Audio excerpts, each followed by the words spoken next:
Yeah, Aaron Judge gives us a good excuse to talk a little baseball history. Coming into the night, chasing 61 home runs. He has 60 right now, and he's in Triple Crown position. Now, there's the tradition in the Triple Crown, of course, batting average, home runs, RBIs, but Judge's season is already far beyond that already. In fact, Aaron Judge is having a season matched only by the all-time greats. Let's do a little historical comparison now.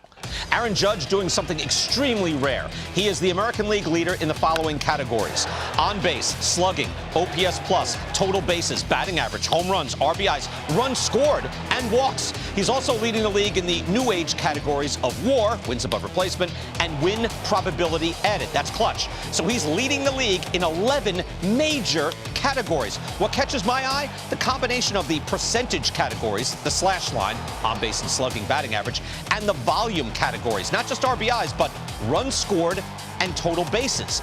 That's a rare combination. So you might ask, how many players have done this? We'll limit the study to post-World War II. Obviously, Babe Ruth did this sort of thing. So did Rogers Hornsby and Ty Cobb. But it didn't happen often, even in the days when a few players had great separation from the pack. After 1945, leading most all of the major categories, it's the realm of the greatest players having their greatest seasons. Let's start with who's not on the list, and this should give you an idea of how difficult this is. Barry Bonds came closest in 1993. Dominant year, but Lenny Dykstra that year took runs and walks. Bonds was third in batting average. That was the only season that Bonds led the league in total bases. Walks are not figured into total bases, by the way, but total bases means volume. Production. You need to lead the league in total bases to make this list. Bonds only did that in 1993, his first year with the Giants. What about A-Rod? Alex Rodriguez had a great 2007 with the Yankees, but he didn't lead in batting average and was fourth in on base. Great year, but you need one of those. And Albert Pujols, he came closest in 2009, but he didn't lead the National League in batting average or RBIs or walks. All three of those guys I just mentioned, by the way, they led their league in WAR and win probability, total bases, OPS plus, but you need runs and RBIs or on base. They did not lead the league in those categories. So that is the guys that didn't make it.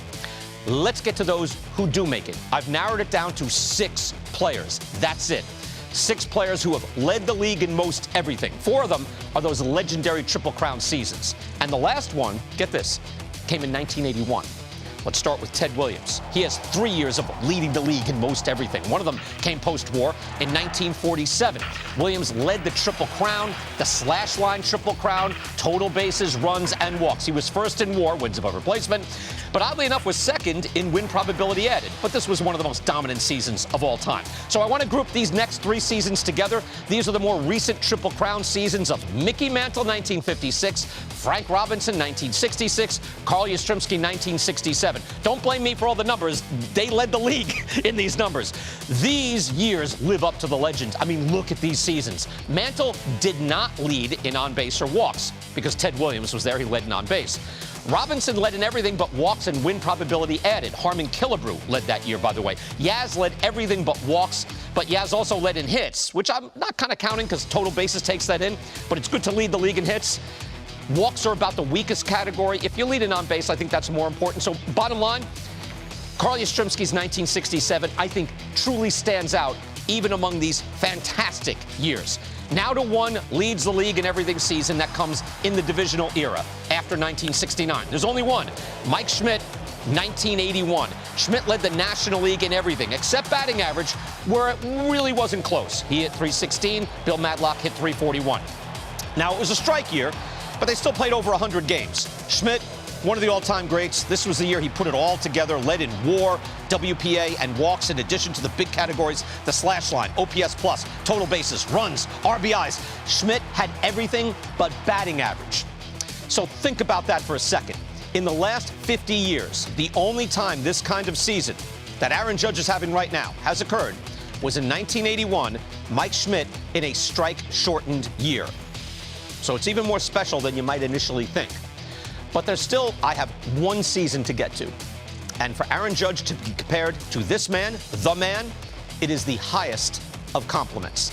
It is, I think, the greatest offensive season in the post-war era. Stan Musial, 1948. Musial led in all the categories I mentioned, did it with 429 total bases, hitting .376. He led in on-base, slugging, OPS plus, WAR, WPA, runs, hits, and this is the kicker, hits, doubles, and triples. No one else is doing that. Doubles and triples. Musial didn't lead the league in walks, but we've already established that as one of the weaker categories. Musial had a .450 on base, which was number one. The one major category he didn't win was home runs. And according to Stan Musial himself, who didn't squawk about anything, he had a home run that would have given him 40 and tied him for the lead with Johnny Mize and Ralph Kiner that year. But back then, games that were stopped by rain got played over and the stats were lost. Stan always said that cost him a Triple Crown. So here's Aaron Judge versus Stan Musial, the ultimate season, 1948.